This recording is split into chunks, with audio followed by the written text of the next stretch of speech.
Donc bonjour à toutes et à tous. Donc je suis là aujourd'hui pour présenter une communication que ma collègue Dahmani Sabena était prévue la présenter, mais pour des motifs médicaux, donc elle s'est excusée.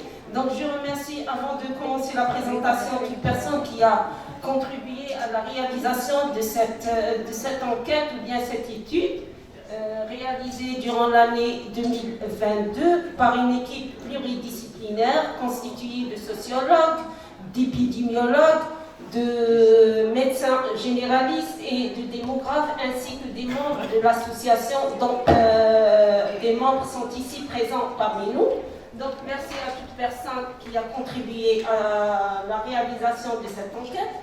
Donc c'est une enquête sur la santé reproductive et le droit à la santé et le recours aux soins chez les migrantes subsahariennes, donc réalisée dans deux villes, Oran et Béchar. Donc, comme vous le savez, que la migration internationale représente l'un des défis majeurs de l'ère contemporaine et joue ainsi un rôle fondamental sur les évolutions démographiques ainsi que les socio-économiques. L'Algérie est confrontée à la problématique de l'immigration subsaharienne qui est traversée par des passeurs qui se livrent au trafic humain et subissent ainsi les conséquences de ces mouvements de population. Le rapport de l'OMS présente que la migration a des répercussions potentielles sur la santé des migrants et des migrantes et des systèmes de santé dans les pays d'origine, mais aussi dans les pays de transit ainsi d'installation.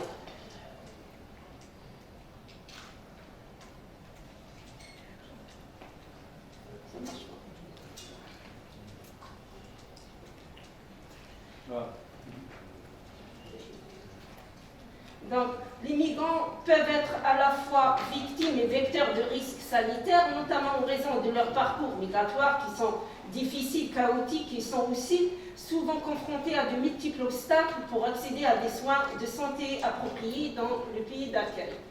L'objectif principal de cette étude était d'évaluer l'accès aux droits pour les femmes migrantes se trouvant dans des situations d'exploitation et aussi de domination et ayant de ce fait des pratiques sexuelles à risque dans les deux villes, comme déjà dit, Oran et Béchar.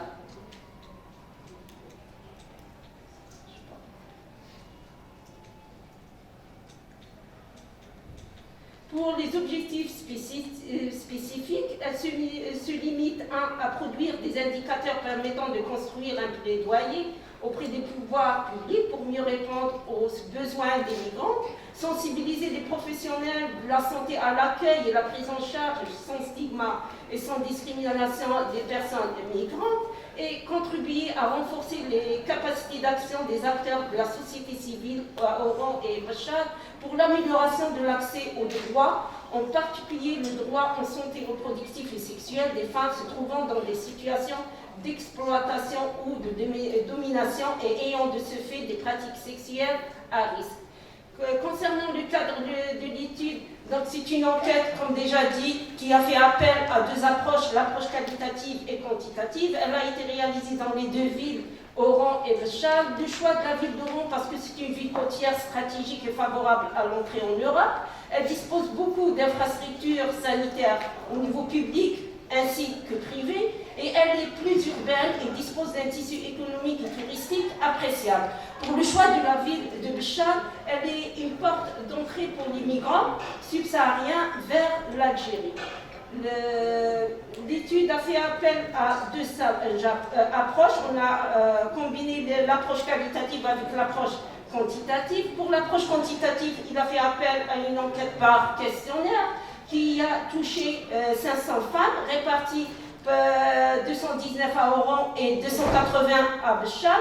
On a utilisé la langue française dans la majorité des cas pour l'enquête à Oran, tandis qu'à l'enquête à Béchar, on a fait appel à des interprètes.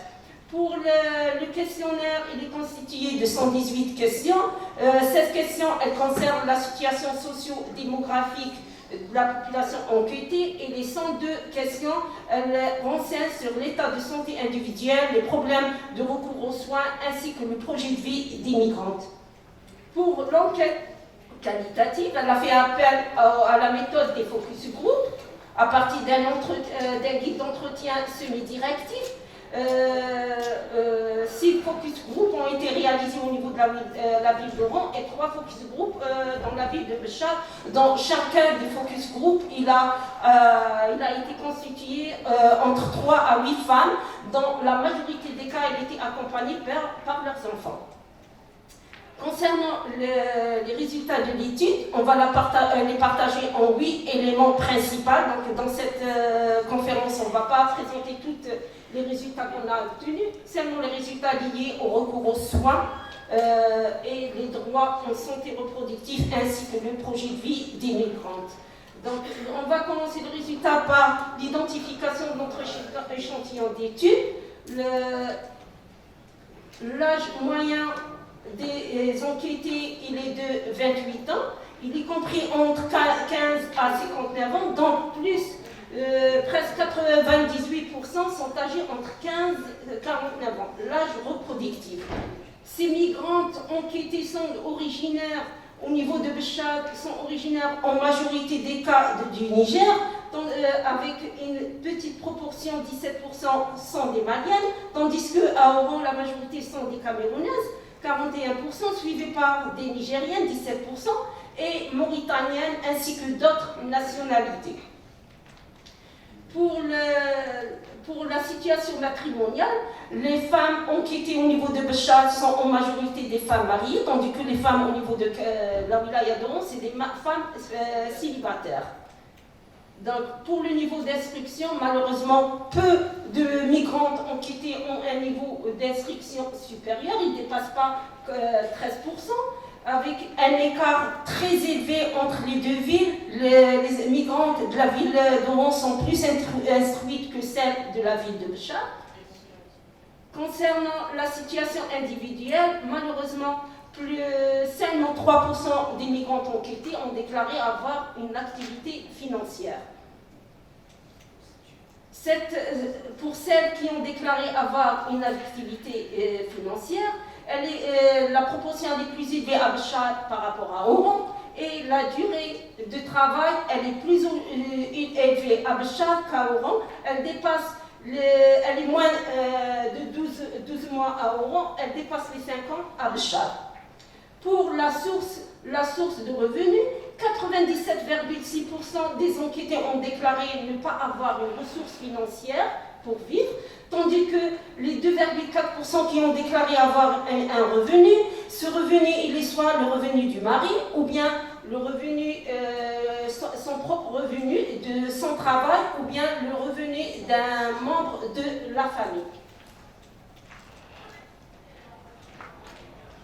Le deuxième point des résultats, c'est le parcours migratoire des enquêtés.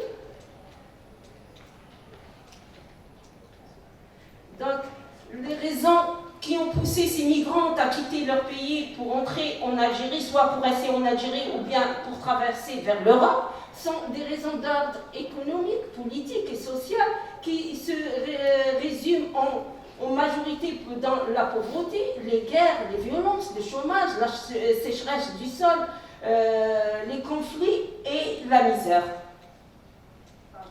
Écoutons par exemple cette femme nigérienne âgée de 26 ans. Chez nous, il y a la guerre. Les gens meurent, ce qui nous a poussés à quitter notre pays. Avant, nous n'avons pas quoi manger, c'est la misère.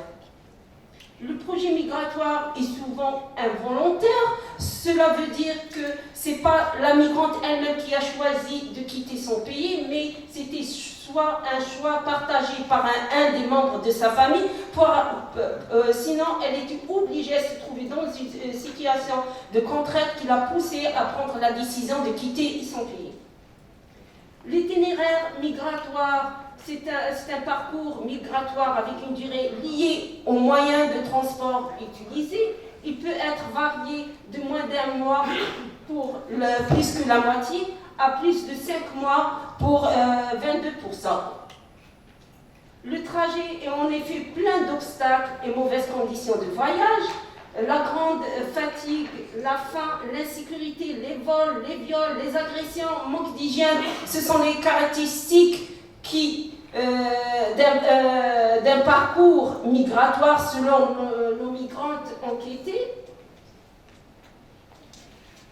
les migrantes sont parfois obligées à recourir au travail de sexe pour continuer leur voyage. À travers l'itinéraire à Janet, Tamarasat, Insalah, Béchar, Wilgla, Raldaya et d'autres villes, les migrantes espèrent avoir des papiers qui est considéré ou semble être un rêve qu'elles n'arrivent pas à atteindre. Pour les camps de regroupement, quelques migrantes ont déclaré être passées par des camps de regroupement, des camps de regroupement pendant une durée qui a dépassé les 40 jours dans les camps, dans des conditions inhumaines.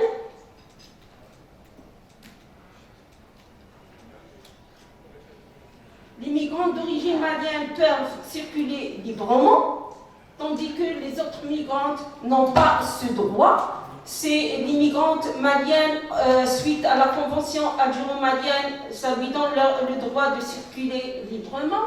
Le reste déclare avoir versé une grande somme d'argent aux passeurs pour pouvoir circuler librement. Écoutons par exemple cette Congolaise âgée de 32 ans. Des amis m'ont conseillé de dire que je suis malienne pour pouvoir rester dans le camp des réfugiés et mieux pris en charge, car il y a une différence si tu es malienne ou pas, on te touche pas. Le parcours, il est considéré comme lent, douloureux et marqué par des violences. Les femmes migrantes interrogées décrivent leur parcours de lent, contraignant et douloureux, semé de violences, dignité bafouée et de discrimination ressentie. Les 3 femmes sur 10 ont subi des violences sexuelles. Par exemple, comme disait cette Camerounaise de 31 ans, au cours de route, j'ai souffert, on est agressé. Oui, moi-même, j'étais violée. Si je refuse, je serai battue. On m'a menacé de garder l'enfant et l'expulser au Cameroun. J'étais comme les autres femmes, sous-alimentée, maltraitée, pleure tout le temps. Je suis tombée malade, j'ai une appendicite. La durée de séjour et le lieu de résidence. Cette durée de séjour des migrantes en Algérie varie entre 1 mois jusqu'à 15 ans.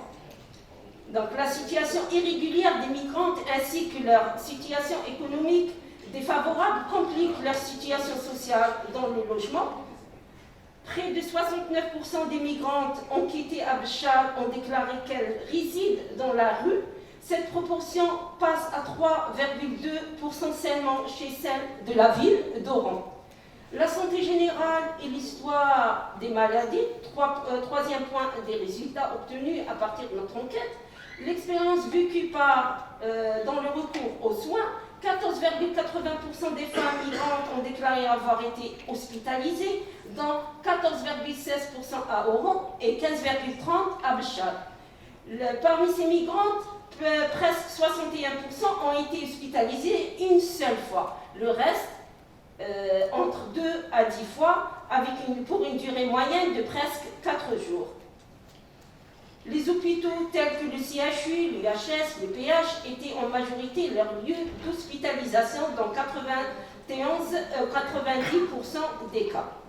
La grossesse est la première raison d'hospitalisation, suivie par le Covid-19, l'accouchement, puis viennent les fausses couches, les anémies sévères, la fièvre et les intoxications ainsi que les douleurs abdominales et les problèmes respiratoires.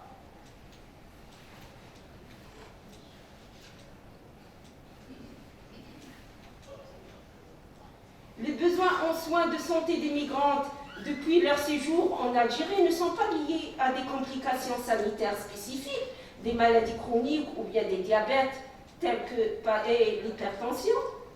Les problèmes de santé courants sont les maux de tête, la grippe, les problèmes visuels, la douleur d'estomac, les problèmes physiques tels que les fractures dues en particulier aux blessures accidentelles durant leur trajet et les problèmes de santé mentale tels que le stress, le sentiment d'insécurité. Les expériences des migrantes que nous avons interrogées sont toutes singulières. Chacune raconte son histoire. Par exemple, écoutons la Congolaise âgée de 35 ans. Je suis tombée malade il y a presque 2 mois. Je ne vous dis pas. J'avais des douleurs au bas de ventre, de fortes douleurs. Je suis partie à l'hôpital Plateau avec ma sœur camerounaise. Mais je n'ai pas pu voir le médecin. Chacun m'envoie ailleurs, voir un autre service. À la fin, je suis revenue chez moi. J'ai pris une tisane pour calmer la douleur. La pandémie du Covid chez nos migrantes enquêtées, l'Algérie fait partie des pays qui ont été touchés par la Covid-19, qui n'a pas fait de distinction entre la population algérienne et la population migrante. 98% des migrantes enquêtées ont déclaré avoir été touchées par la Covid-19, dont 23% ont été admis à l'hôpital.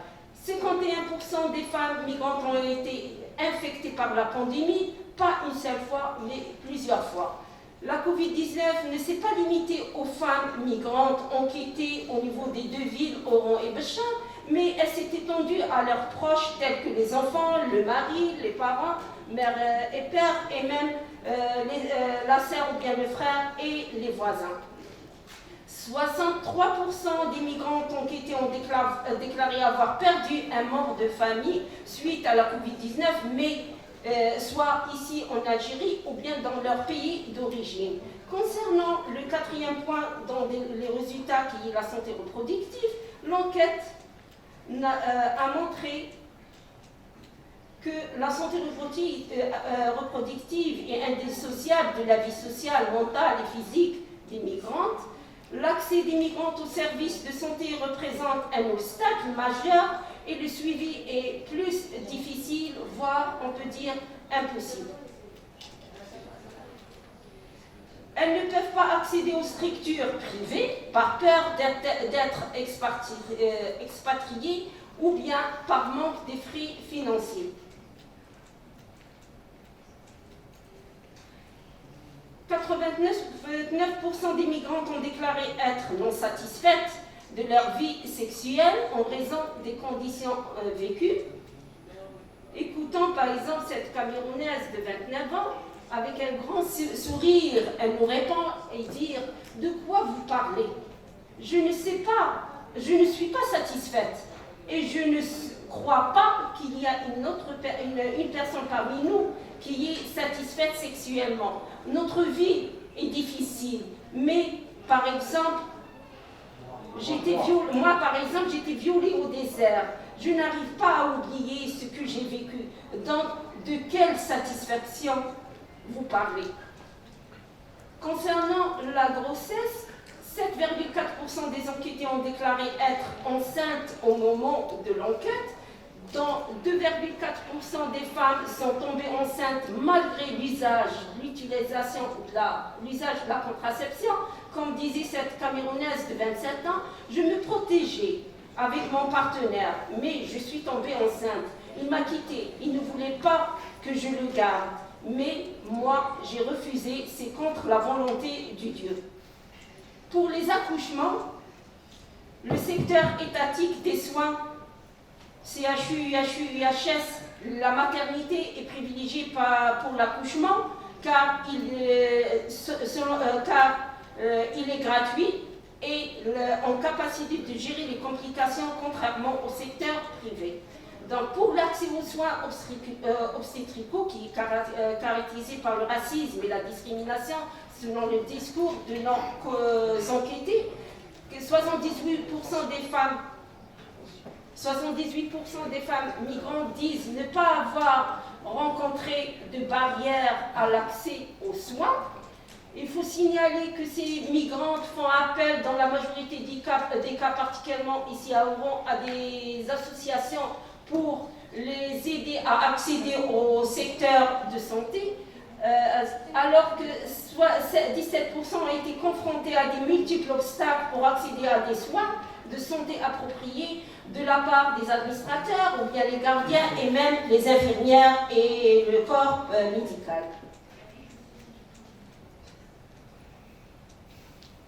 L'enquête quantitative a montré aussi que parmi les barrières à l'accès aux soins apportés, la première est l'obstacle financier, suivi par le sentiment de discrimination et le racisme pour certains soignants qui associent tout ce qui est migrant au sida. Disait cette Camerounaise de 31 ans, j'ai accouché à la clinique Sainte-Anne. Il y avait une femme qui m'avait demandé de m'enlever et de mettre sur le sol et mettre sa sœur arabe. C'est le racisme. Moi, je lui ai dit que je me quitte pas et je reste ici. Ce sont les associations, comme j'ai déjà mentionné, qui les accompagnent vers les services de soins, particulièrement les services de soins étatiques. Concernant la contraception, les moyens de prévention, dans la société africaine subsaharienne, il faut signaler que l'enfant est fortement valorisé. Les femmes considèrent l'usage de la contraception comme une pratique interdite et haram. Je ne connais aucun moyen de contraception. Je n'ai jamais utilisé la contraception. C'est haram. Si Dieu veut que tu gardes, que tu tombes enceinte, tu devrais garder le bébé, car c'est un cadeau de Dieu. On fait notre enfant pour l'avenir de notre famille. Une Camerounaise de 30 ans. Le désir des femmes à avoir des enfants sans chercher à limiter ou espacer leur grossesse explique en partie le fait de ne pas chercher à utiliser de la contraception dans 69%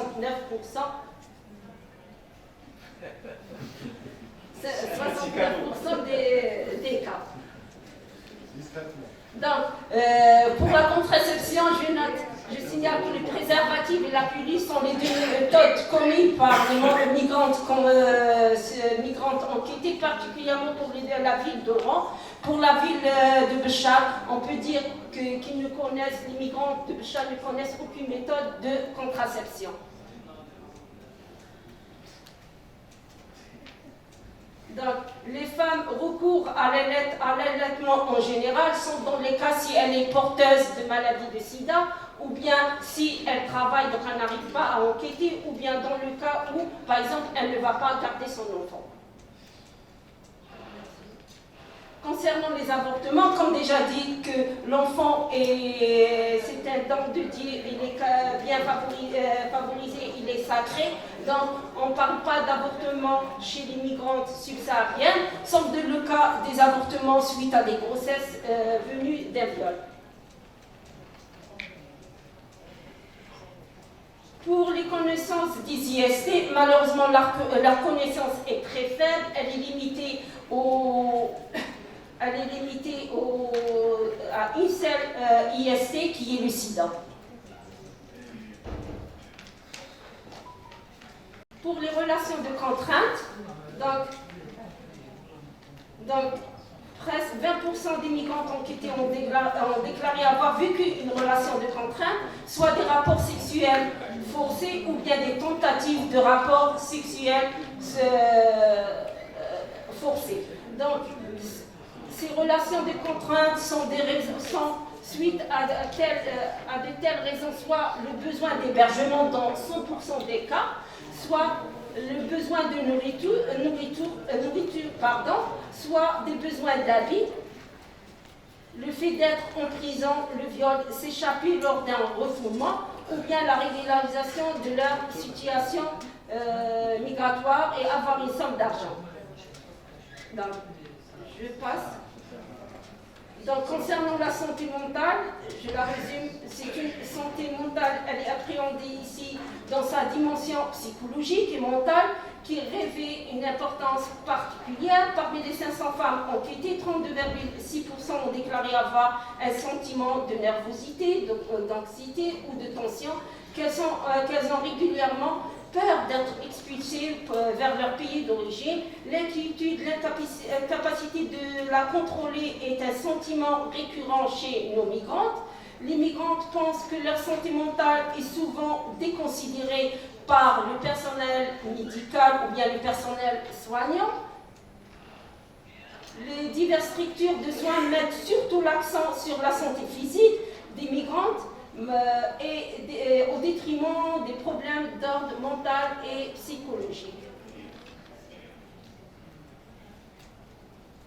Donc 51% des migrantes se voient harcelées et agressées par les hommes, limitant leur liberté de circuler en ville, particulièrement celles résidant dans la ville d'Oran. Elles sont exposées à des attouchements sexuels et aux violences verbales. Ces formes de souffrance ressentie perturbent la personne et la conduisent à un mal-être et l'isolement et à la vulnérabilité et peuvent créer un sentiment de stigmatisation et de rejet. Concernant le dernier point pour les résultats, le projet de vie, on peut le résumer en 3 points. Malgré tous les obstacles et les violences subies par la population migrante qui sont entrées en Algérie pour aller vers l'Europe, qui est l'objectif principal des migrants dans 50% des cas, 24% des femmes migrantes souhaitent s'installer définitivement en Algérie. Cela veut dire qu'elles ont changé d'avis quand elles sont entrées en Algérie. L'Algérie devient donc à la fois un pays de transit vers l'Europe, mais aussi un pays d'immigration. Une proportion de 26% évoque la possibilité d'avoir un emploi stable ou une opportunité de se former et leur permettant de gagner leur vie, puis soit de rester en Algérie ou bien de rentrer à leur pays d'origine avec un diplôme. Parmi les 252 femmes migrantes ont quitté non mariées, célibataires, veuves ou divorcées et séparées, 30% sont à la recherche d'un mari ici ou ailleurs. L'enquête nous a permis d'élaborer un ensemble... Madame, il faut vraiment conclure. Bon, je dis une phrase. L'enquête nous a permis d'élaborer un ensemble d'indicateurs. Donc, vous pouvez voir après la présentation sur le site. Donc, et en guise de conclusion, donc, nous pouvons dire que malgré le progrès du programme national de santé reproductive des femmes dans notre pays, des défis persistants doivent être relevés pour réduire les inégalités en matière d'accès à la prévention, aux soins et traitements à toutes les femmes, quelles que soient leurs différences, lutter contre la marginalisation, la stigma et la discrimination, et combattre les violences liées au genre, les viols et agressions sexuelles. La prise en charge de la santé reproductive des femmes migrantes subsahariennes constitue un maillon faible du système de santé. Elle est caractérisée par la vulnérabilité et la précarité. Et merci pour votre